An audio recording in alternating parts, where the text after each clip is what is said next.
39절과 40절을 중심으로 이제 오늘 또 부제로서 약속의 완성, 함께 누리는 영광에 대해서 살펴보고자 합니다. 약속의 완성, 함께 누리는 영광. 이제 구약 성도의 믿음과 약속의 유보에 대해서 먼저 우리가 살펴보겠습니다.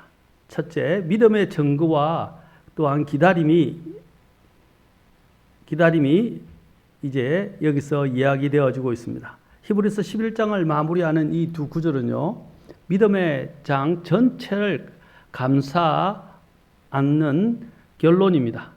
아벨부터 시작하여 이름이 기록된 자들, 그리고 이름조차 남기지 못한 채 광야와 동굴을 떠돌았던 수많은 믿음의 선진들, 그들 모두에게 하나님께서는 하나의 공통된 증언을 하셨습니다. 그것이 뭐냐? 바로 좋은 평판이라는 것입니다. 하나님께서 그들의 믿음을 인정하셨습니다. 여러분, 저와 여러분이 누구의 인정을 받기를 원하십니까? 사람입니까? 하나님입니까?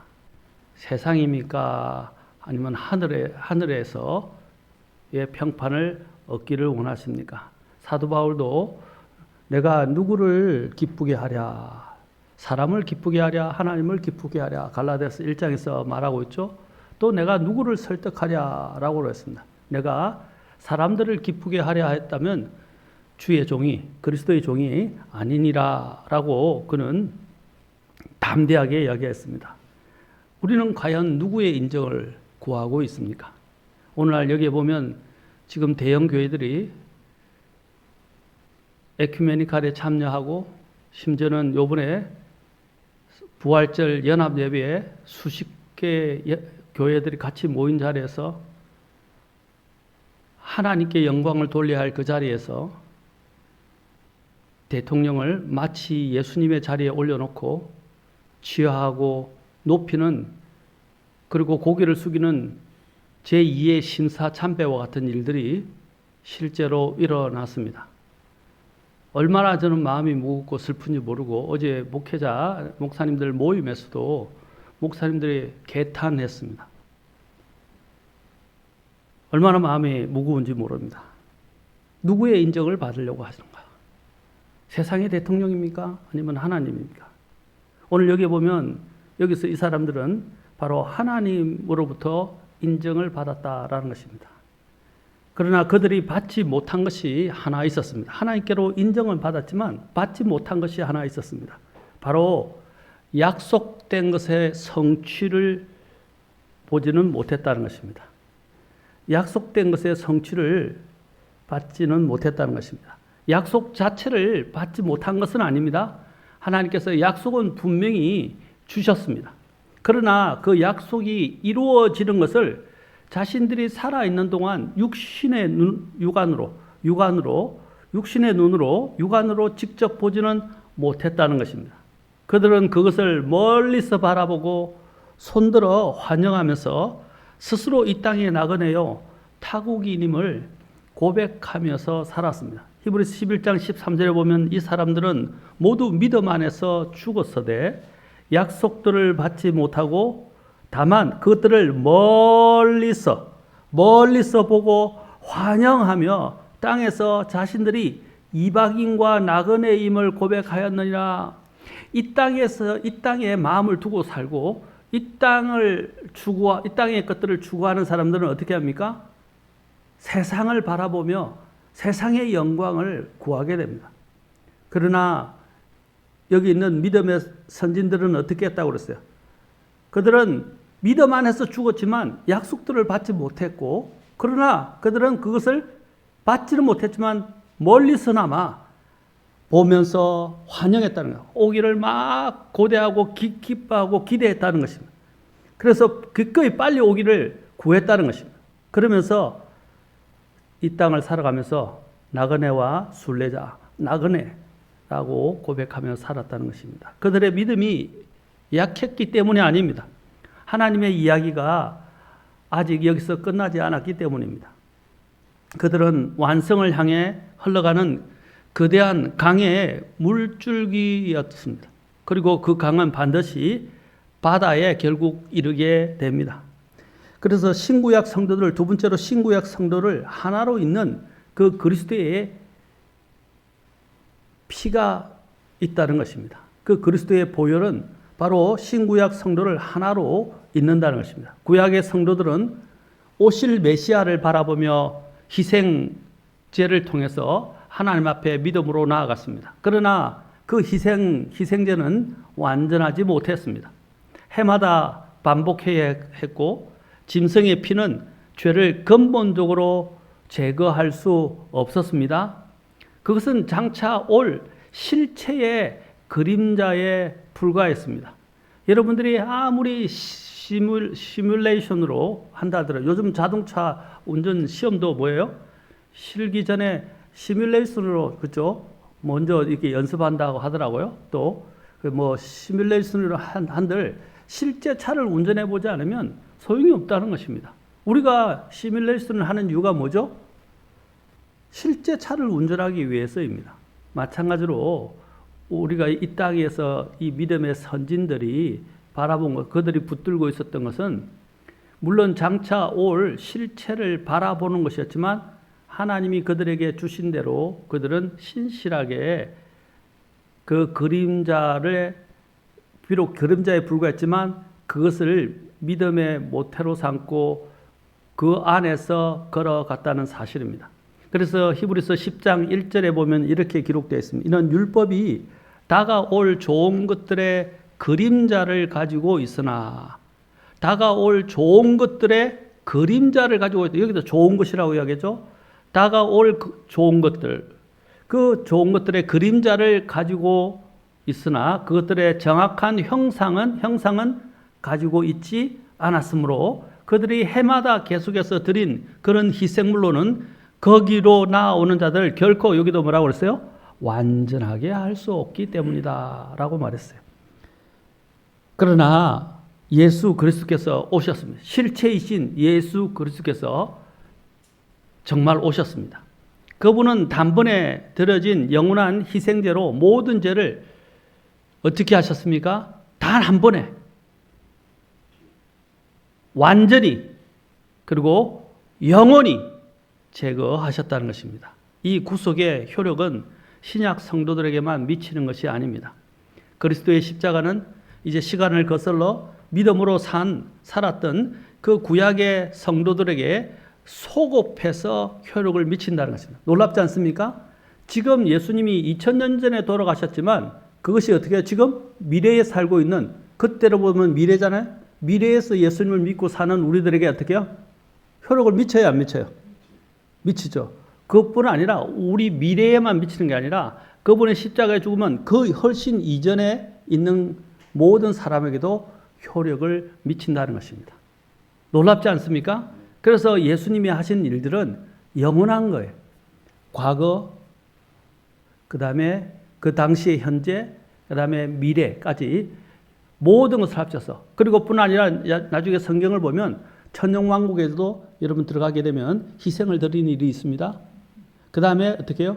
그 다음에 영원에 가서도 어떻게 해요? 항상 예수 그리스도께서 우리를 위해서 하신 일들을 우리는 항상 기념하고 기억하고 찬송하게 될 것입니다. 왜? 그것이 있었기 때문에 우리가 구원받고 영원한 생명을 얻고 예수님과 함께서 천국에서 그렇죠? 즐거운 가운데서 행복 가운데서 살아갈 수 있기 때문입니다. 그것이 없으면 우리의 모든 구심점은 없어져요. 그래서 우리는 천국에서도 항상 우리를 구속하신 주님을 찬양하게 됩니다. 여러분 나중에 보면 계시록에 보면 환난 성도들도 뭘 이야기합니까? 예수님이 구속하신 것을 찬송하는 것을 보게 됩니다. 그들은 하늘에서도 하나님을 찬송한다는 것입니다. 그래서 히브리서 9장 15절에 보면 이런 까닭으로 그분께서는 새 상속 언약의 중보자시니 그것은 죽으심을 통해 첫 상속 언약 아래 있던 범법자들을 구속하시고 첫 상속 언약 아래 있던 범법자들 누구죠? 구약 성도들을 이야기. 그죠? 그들을 구속하시고 부르심을 받은 자들이 영원한 상속 유업의 약속을 받게 하려 하심이라 라고 말씀합니다. 첫 번째 상속 언약 아래에서도 믿음으로 살았던 자들, 곧 구약의 성도들도 이 구속에 포함된다는 것입니다. 아브라함이 믿음으로 살았을 때 그는 아직 오지 않은 십자가를 향해서 믿음의 손을 내밀고 있었던 것입니다. 그래서 보면 그가 그리스도의 날을 바라보면서 즐거워했다라는 말이 나옵니다. 놀랍지 않습니까? 누구를 바라봤다고요? 그리스도를 바라보았습니다. 신구약의 성도들은 각기 서로 다른 시대에 살고 또 그곳에 서 있었지만 모두가 동일하신 한 분, 바로 그리스도의 보혈 위에 서 있었다는 것입니다. 그리스도께서 오심으로 말미암아 그들의 구원과 부활도 비로소 온전함을 입게 되었습니다. 그래서 히브리 여러분 계시록 11장에 보면 뭐라고 했습니까? 창세로부터 죽임을 당한 어린 양이라고 말하고 있어요. 그렇죠? 이 세상의 기초가 시작된 이래로부터 어떻게 해요? 죽임을 당한 어린 양이라고 말하고 있습니다. 사랑하는 성도 여러분, 얼마나 놀랍습니까? 그 예수님의 효력이 영원하다는 사실. 이제 구약의 성도들은 실체를 보지 못했지만 그러나 우리는 실체를 이제 알고, 그렇죠?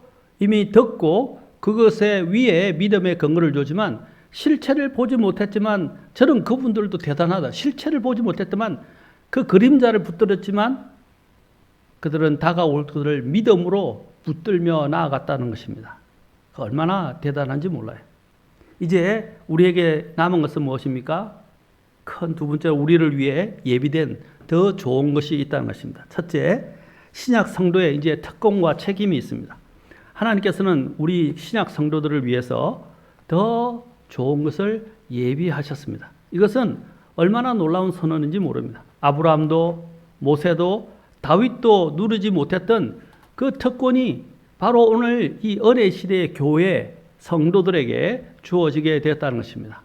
곧 약속의 실체이신 그리스도를 이미 만났습니다. 우리는 또한 성령님이 내주하심을 경험하면서 살아가고 있습니다. 이것은 구약에서 경험하지 않은 거예요. 성령의 내주하심은 신약 성경에만 있는 거예요. 우리는 구약보다도 더 특별한 것들을, 더 놀라운 것들을 지금 누리며 살아가고 있어요. 그들이 이 모든 것들을 바라보면서 아마 우리를 부러워할 거예요. 그리고 하늘에서 히브리서 12장 2절에 보면 어떻게 해요? 정인들로서 우리를 위해서 응원하고 있죠. 그러면서 우리에 대해서 굉장히 부러워할 거예요. 우리가 있었을 때는 저런 걸 못 누렸는데 라고 생각할 것 같아요. 그런데 우리는 누리고 있잖아요. 우리는 완성된 계시의 말씀, 곧 또 신구약 성경 전체를 손에 쥐고 있습니다. 베드로전서 1장 10절부터 11절, 12절을 한번 보겠습니다. 이렇게 말하고 있지 않습니까? 자, 보세요. 놀라운 이야기를 합니다. 베드로전서 1장 10절, 11절, 12절 보십시오. 베드로가 왜 이 말을 했겠습니까? 우리가 받는 것이 얼마나 대단한 것인지를 여기서 이야기하고 있습니다. 자, 이 혼의 구원에 대하여는 너에게 이 말 은혜에 관해 예언한 예언자들이 뭐라고 했어요? 부지런히 묻고 탐구했느니라. 자, 그들 안에 계신 그리스도의 영께서 그리스도의 고난들과 뒤따르게 될 영광을 미리 정언하실 때에, 자, 그들 안에 계신 그리스도라고 하죠. 그들이 누구죠? 여기서 구약의 예언자들을 가리키잖아요. 그리스도의 영이 그들 안에 있었다고 말합니다. 그런데 그리스도의 고난들과 뒤따르게 될 영광을 미리 정언하실 때에 그 영께서 무엇을 혹은 어떤 때를 가리킨 것인지 그들은 탐구하였느니라. 그런 탐구만 했어요. 그리고 1장 12절 같이 읽어보겠습니다. 뭐라고 하는지. 자, 시작. 그들이 그들 자신을 위해 그것들을 수행하지 아니하고 우리를 위해 수행하였다는 것이 그들에게 계시되었으니 그것들은 곧 복음을 선포했던 자들이 하늘에서 보내신 성령님과 함께 너희에게 전해준 것이요 천사들도 살펴보기를 갈망하는 것들이라.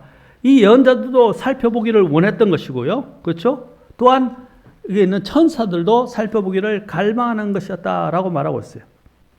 그리고 그들이 그런 일을 수행한 것은, 그 예언자들이 예언을 하게 된 것은 무엇 때문입니까? 자기들을 위해서 수행한 것이 아니라 우리를 위해서 수행했고 또 그들이 계시를 받았다라는 것입니다. 구약의 예언자들이 무릎을 꿇고 간절히 탐구했던 것들, 하늘의 천사들도 들여다보기를 원했던 것들이 이제 우리에게 환하게 열려 있다는 것입니다. 우리는 얼마나 그런 큰 특권 위에 서 있는지 모릅니다.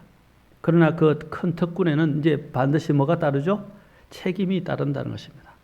더 좋은 것을 받은 자로서 우리는 구약 성도들보다 더 큰 확신으로 더 담대하게 부활의 소망을 붙들고 살아가야 됩니다. 여러분, 많은 사람들이 이제 신약에 어제 목사님들 중에서 그 이야기도 나는데 11조 폐지론을 주장하는 사람들이 있어요. 그러면서 그들은 뭐냐면 은혜의 시대는 그렇게 변명을 합니다. 더 많이 드려야죠. 이렇게 이야기합니다. 그러나 여러분, 기준이 정해지지 않으면 사람들이 어느 것이 더 많이 드리는 것이 몰라요. 그 기준이 뭡니까? 10분의 1이에요. 그렇지 않습니까? 구약은 딱 10분의 1만 드렸지만 신약 성도들은 더 큰 하나님으로부터 은혜를 누렸기 때문에 10분의 1 이상을 드려야 돼요.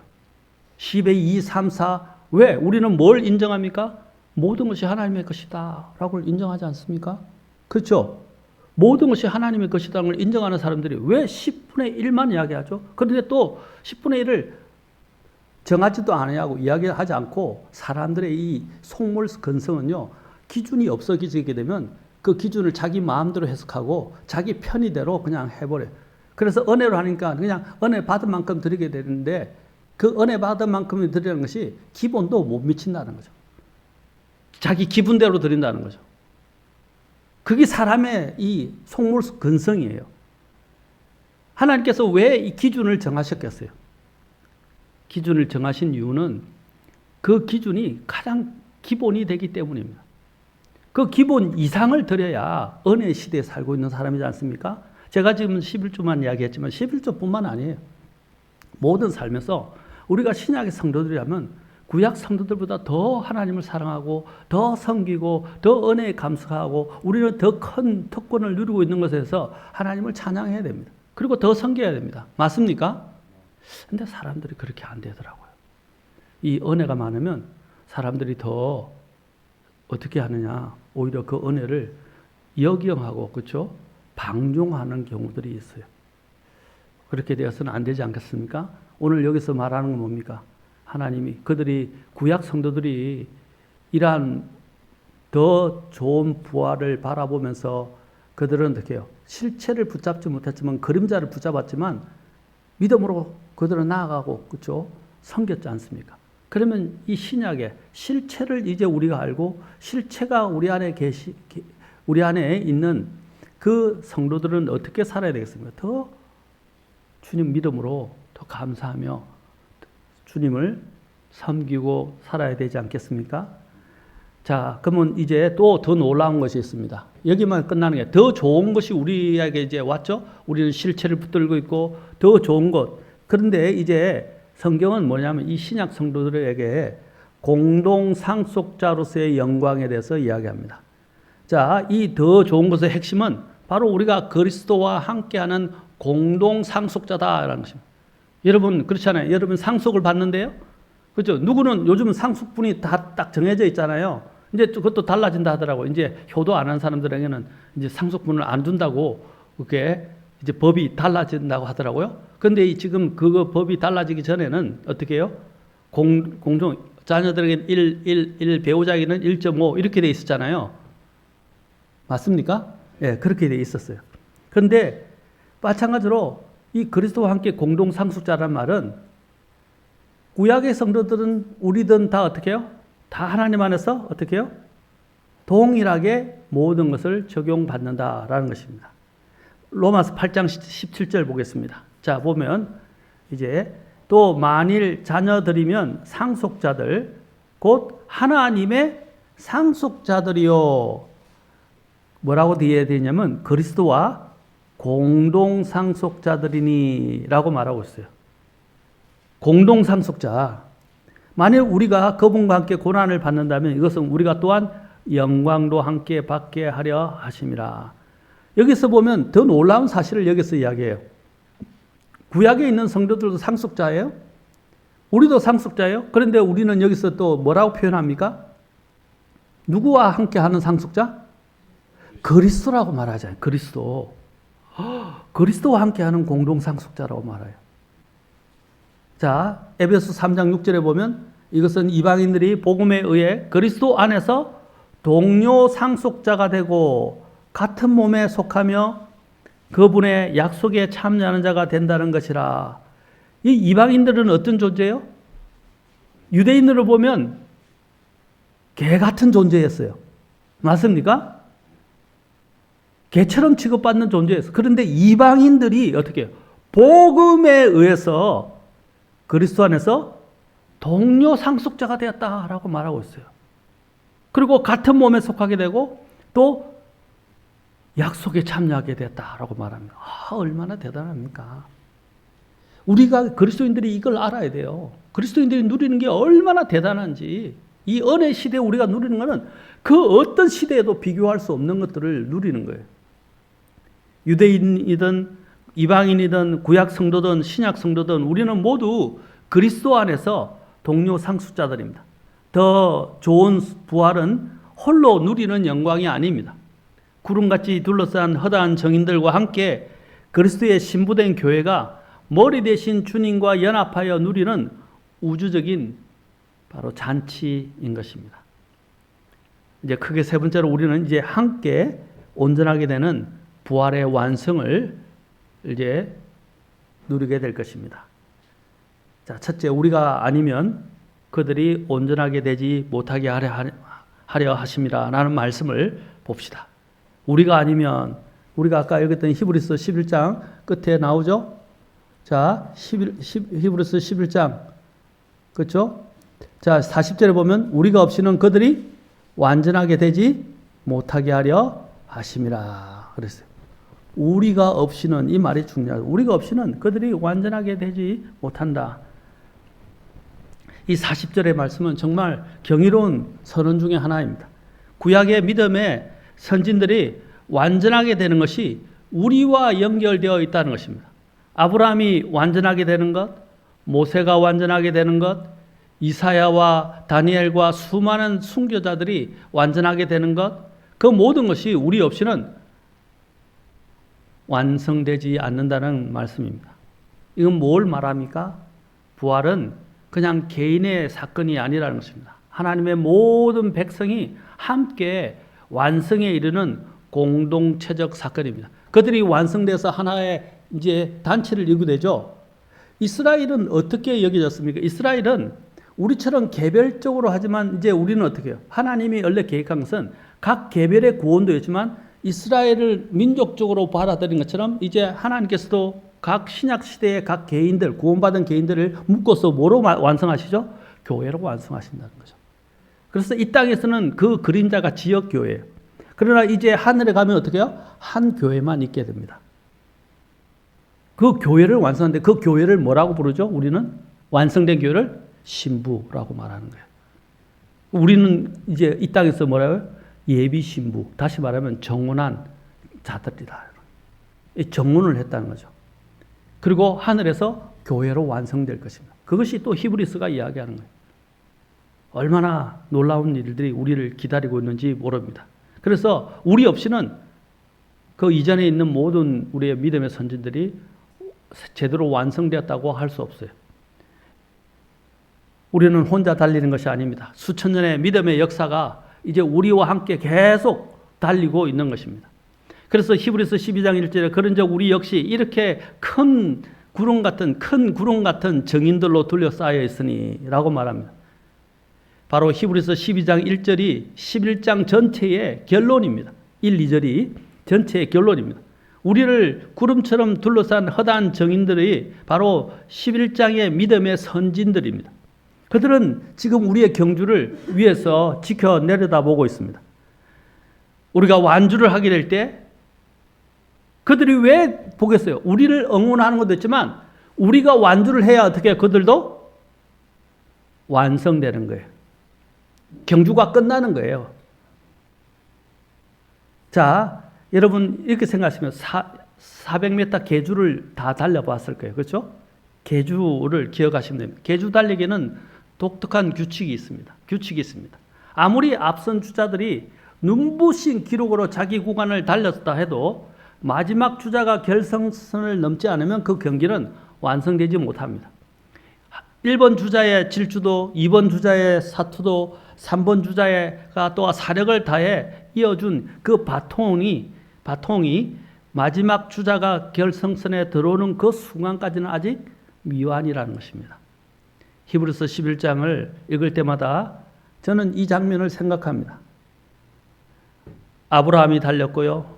이제 모세가 달렸고 그 뒤에 이어서 이사야가 달리고 다니엘이 달리고 이름도 남기지 못한 수많은 순교자들이 피를 흘리면서 각자의 구간을 다 달렸습니다. 그들은 이미 자기 자신의 구간을 달린 후에 그 바통을 누구에게 넘겨줬죠? 우리에게 넘겼습니다. 성경이 증언하는 그 바통은 그것은 지금 누구의 손에 있죠? 우리의 손에 있다는 것입니다. 그들은 각자의 구간을 완주했지만 전체적으로 보면, 그림으로 보면 그들의 완주는 아직 완성되지 못했다고 이야기할 수 있습니다. 왜냐하면 우리가 결승선을 넘을 때 그들의 이야기도 끝이 나는 것이기 때문입니다. 그들의 이야기가 완성되기 때문입니다.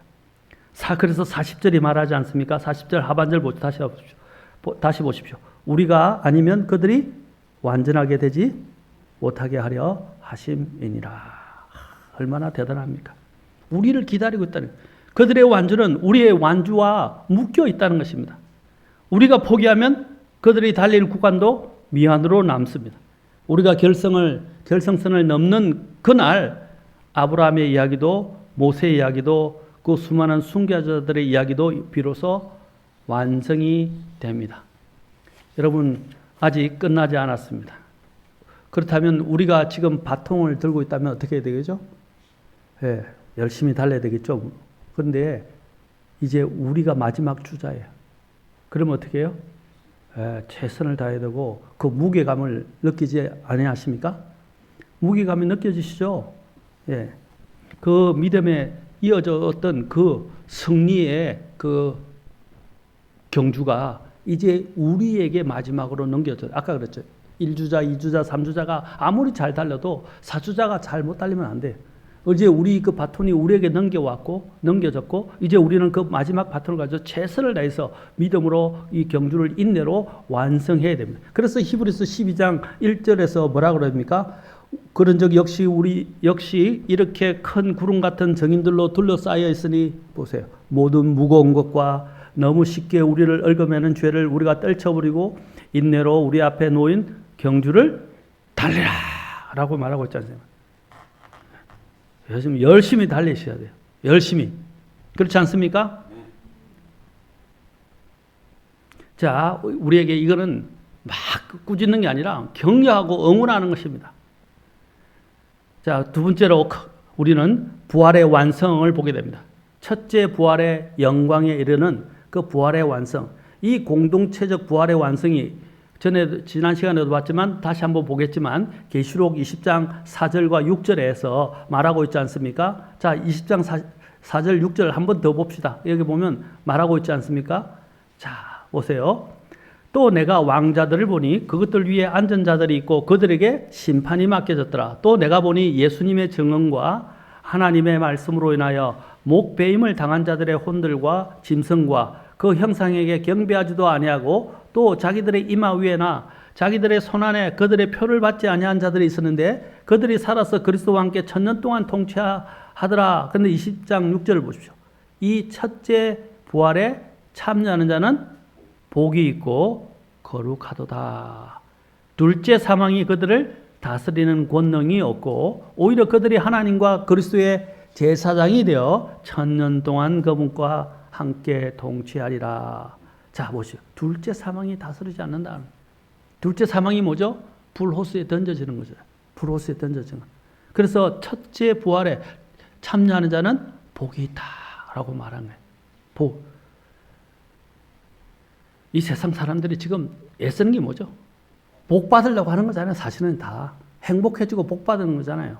돈을 버는 것도 복 받는 거예요. 맞습니까? 건강을 누리는 것도 복 받는 거예요. 다 복 받으려고 하잖아요. 그렇죠? 복 안 받고 싶은가요? 네, 받고 싶으시죠. 근데 여기 뭐래요? 가장 큰 복이 저는 첫째 부활에 참여하는 복, 그 다음에 두 번째가 이제 저는 그리스도와 함께 천국에서 영원한 생명을 누리며 그리스도와 함께 살아가는 겁니다. 목배임을 당한 자들, 짐승의 표를 거부한 자들, 이들은 히브리서 11장의 믿음의 선진들과 조금도 다르지 않습니다. 세상이 감당하지 못해서 내쫓았지만 하나님이 인정하셨던 자들입니다. 그들이 이제 왕좌에 앉아 그리스도와 함께 통치합니다. 이제 다니엘이 예언했던 그날이 올 것입니다. 마침내 오게 됩니다. 다니엘서 12장 3절에서 예언했던 바가 뭡니까? 지혜로운 자들은 궁창의 광채같이 빛날 것이고 많은 사람을 의로 돌아서게 하는 자들은 별들과 같이 영원토록 빛나리라. 이제 우리가 해야 할 일들이 뭐예요? 구령하는 일들을 우리는 소홀히 해서는 안 됩니다. 더 좋은 부활이 우리에게 약속하는 최종적 실체가 이제 우리가 어떻게 해요? 하늘의 첫째 부활에 참여하고 이제 하늘의 궁창의 광채같이 빛나게 될 것이라는 것입니다. 이제 이것을 적용해 봅시다. 이 부활 신앙을 현재적으로 적용해 봅시다. 이제 영원한 가치를 전수하라는 것입니다. 이것을 우리가 안다면 이제 어떻게 돼요? 부모가 해야 할 사명이 뭐죠?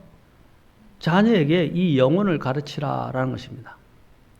유대인들이 이렇게 항상 살아남을 수 있었던 이유가 뭡니까? 자녀들에게 부지런히 가르쳤기 때문에 신명기 8장에 있는 것처럼 6장에 있는 것처럼 오늘날 부모들은 자녀가 이 땅에서 남보다 잘 살게 하려고 온 힘을 쏟습니다. 더 좋은 학교, 더 좋은 직업, 더 많은 재산, 이것이 오늘날 부모가 자녀에게 물려주고자 하는 유산입니다. 그러나 더 좋은 부활을 믿는 부모라면 이 세상의 성공보다 영원한 왕국의 가치를 먼저 가르쳐야 한다는 것입니다. 썩어질 세상의 영광이 아니라 결코 쇠하지 않는 부활의 영광을 사모하는 세대로 자녀를 양육해야 합니다. 물론 이 땅에서 우리가 누리면서 살면 좋죠. 잘 벌고 잘하면서. 그러나 주님을 더 잘 섬기는 것이 빠지면 안 돼요. 그게 최우선이에요.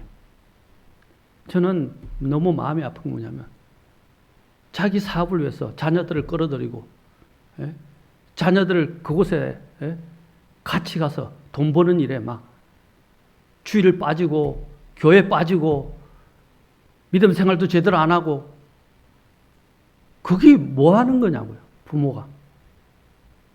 자식들의 믿음을 망치는 부모가 되면 되겠어요? 나는 못 가더라도 자녀들은 교회를 가게 하고 또 와서 믿음 생활을 하게 하고 하나님을 경배하게 하고 해야지. 마음이 너무 아프고 답답합니다. 뭐라고 합니까? 뭐라고 말할 수 있겠습니까? 자기들이 선택한 것인데. 저는 그냥 안타까운 심정으로 이야기하는 것입니다. 정말 신앙이 있는 부모들이라면 나는 고생을 하더라도 자녀들만은 나도 최선을 다해야 되겠지만 부득이한 경우는 자녀들만이라도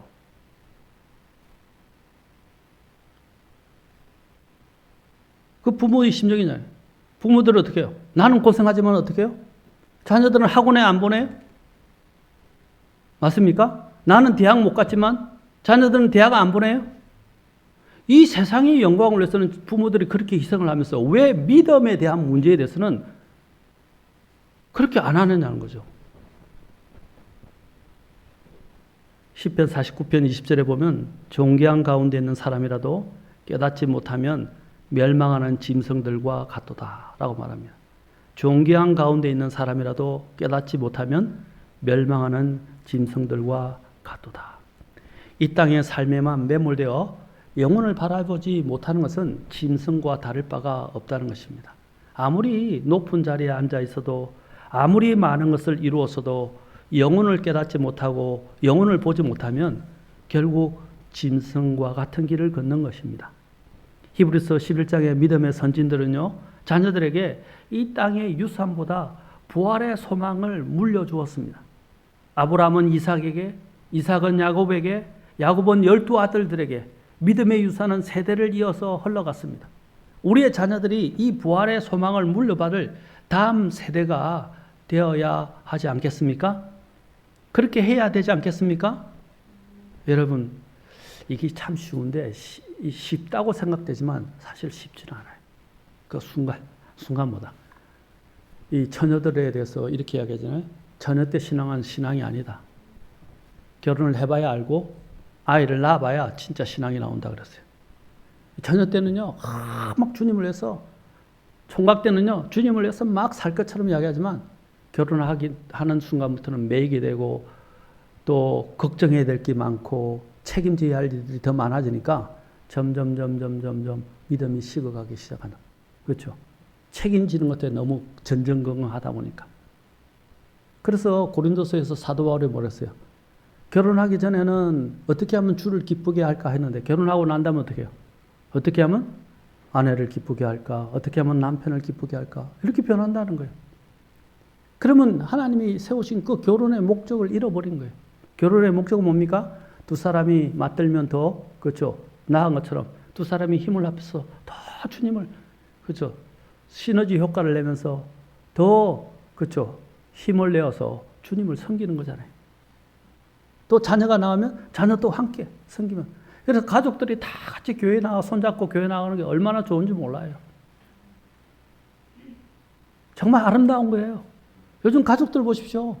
같이 밥도 안 먹고요. 그냥 돈으로 아이들 다 그냥 학원 보내고 뭐 보내고 하는데 제대로 밥 먹을 시간도 없고 같이 이야기할 시간도 없고 나중에 결혼하면 부모 들여다보지도 않고 부모 신경도 안 쓰고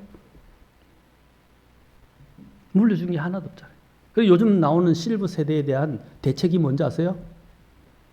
자녀에게 올인하지 말라. 당신들 노후를 준비하라. 요즘 대세가 그거예요. 심리학자들이나 거기에 있는 많은 상담가들이 이야기하면 실버 세대에 있는 사람들이 조언하는 게 뭐냐. 자식들에게 다 주지 말고 올인하지 말라는 거예요. 그런데 어리석게도 사람들은 나중에는 자식들이 자기를 뭐 돌봐줄 것 같아요? 안 그렇습니다. 옛날하고 달라요, 요즘은. 자기밖에 모르는 이 자녀들이 그렇게 교육받고 그렇게 커오고 그렇게 애지중지하던 애들은 자기밖에 모르고요. 부모도 거들떠보지 않습니다. 또 부모들이 또 구차하게 자꾸 자녀들에게 매달려서 이렇게 했으니까 해달라고 이야기할 수 있겠습니까? 이야기 못해요. 우리는 정신을 차려야 됩니다. 사람에게 기대하지 말고 스스로 준비하십시오. 그리고 아이들에게 가장 중요한 것은 무엇입니까? 하나님을 심는 거고 부활의 소망을 갖게 하는 것입니다. 더 좋은 부활, 여기를 갖는 거예요. 그래서 사도 바울은 이것을 위해서 뭐라고 마지막으로 고백합니까? 이제 마지막 봅니다. 나는 날마다 죽노라. 고린도전서 15장 31절에 보면 그는 이 더 좋은 부활의 소망은 미래만을 위한 게 아니라 지금 우리가 어떻게 살아야 할지를 결정해 줍니다. 고린도전서 15장 31절에 저는 이 말씀을 굉장히 좋아합니다. 저도 부족하지만 이 말씀을 참 좋아합니다. 고린도전서 15장 31절에 보면 또 내가 그리스도 예수 우리 주 안에서 갖고 있는 너희에 대한 기쁨으로 단언하노니 나는 날마다 죽노라. 그는 매일매일 죽음을 경험할 만큼 위협과 또 많은 반대와 심지어는 돌에 맞아서 사경을 헤매기도 하고 이런 일들을 늘 경험해요. 왜 그랬습니까? 복음 때문에. 사도 바울은 왜 이런 것을 겪어야 했습니까? 복음 때문에. 또 그가 왜 이것을 능히 감수했습니까? 부활의 소망이 있기 때문에. 그러면서 그는 말합니다. 나는 날마다 죽노라. 부활이 없다면 날마다 죽는 것은 가장 어리석은 일입니다. 먹고 마시자 가장 현명한 전략이 아니겠습니까? 그러나 부활이 있기 때문에 우리는 오늘 내 자아를 죽이고 고난을 감수하고 영원한 것을 위해서 현재를 투자하는 것입니다. 내 안에 그리스도께서 사시는 그 경험, 이것이 현재적 부활의 능력입니다. 바울은 여기서 한 걸음 더 나아가 15장 32절에서 말하지 않습니까? 자 보세요. 그 뒤에 32절 같이 한번 볼까요? 32절 보십시오. 시작. 내가 에베소에서 사람들의 관례대로 짐승들과 싸우실지라도 만일 죽은 자들이 일어나지 못한다면 그것이 내게 무슨 유익이 되겠느냐? 우리가 먹고 마시자. 이는 내일 우리가 죽을 것이기 때문이라 하리라. 염세적으로 변한다는 거예요. 그리고 염세적인 것이 결국 쾌락주의로 변한다는 거예요. 쾌락주의가 뭡니까? 꼭 나쁜 주색 잡기를 즐기는 것만이 아니라 지금 현재 그냥 먹고 사는 거, 그냥 즐기는 거, 그것에 빠진다는 거죠. 그런데 여기서 사도 바울이 짐승들이라 할 때 이것이 진짜 짐승들이겠어요? 아닙니다. 자기를 미워하고 복음을 반대하는 자들, 핍박하는 자들을 지금 다 에둘러서 이야기하는 거예요. 20세기 중반 한 젊은 선교사가 에콰도르 아쿠아 지금 와우다니족에게 복음을 선포하기 위해서 정글 속으로 들어갔습니다. 그는 당시 28에 불과했습니다. 그에게는 사랑하는 아내와 갓 태어난 딸이 있었습니다. 동료 선교사 넷과 함께 경비행기로 강변 모래사장에 그들이 내린 뒤에 바로 얼마 안 가서 창에 찔려서 순교했습니다. 여러분이 아실 거예요. 아무도 복음을 선포하려 하지 않았던 그 부족에게 그들은 목숨을 걸고 나왔습니다. 왜냐하면 그들은요, 가는 사람마다 자기들에게 오는 외제인들을 다 죽였어요. 그들은 죽음이 올 줄을 알고도 갔어요. 당시 언론은 그들의 죽음에 대해서 이렇게 말했습니다. 아우카족은 수백 년 동안 외부인들은 모두 죽여왔다. 다른 인디언들도 그들을 두려워했으나 아우카족에게 가기로 결심했다. 이 얼마나 불필요한 낭비인가? 라고 의문을 제기했습니다. 한 기자는 장래가 촉망되는 젊은이들이 도대체 무엇 때문에 멀리 저 남미까지 가서 개죽음을 당해야 합니까? 이 얼마나 낭비입니까? 라고 비판했어요. 신문기사에서 도배가 됐어요. 그때 20대 초반밖에 안 되던 이 짐 엘리엇의 아내 엘리자베스가 이렇게 답변했습니다. 낭비라니요? 왜 그런 말씀을 하십니까? 나의 남편은 어렸을 때부터 이 순간을 위해서 준비했던 사람입니다. 내 남편은 이제야 그 꿈을 이룬 것입니다. 이후로 다시는 내 남편의 죽음을 낭비라고 말하지 마십시오. 라고 단호하게 이야기했습니다. 놀라운 것은 이 아우카족의 선교 이야기가 이 짐 엘리엇과 그 다른 선교사들의 그 순교로 끝나지 않았다는 것입니다. 순교한 선교사들의 아내들은요, 바로 한두 살밖에 안 되는 이 어린아이를 안고 남편들이 순교한 곳을 찾아갔습니다. 우리 남편들이 못한 일들을 우리들이 마쳐야 한다, 마저 해야 한다는 마음으로 그 잔인하기 짝이 없는 아우카족을 선교하기로 한 것입니다. 그들도 순교를 각오했습니다. 그런데 아우카족은요, 여자를 해치는 것은 비겁한 짓이라고 생각해서 그 부인들은 해치지 않았습니다.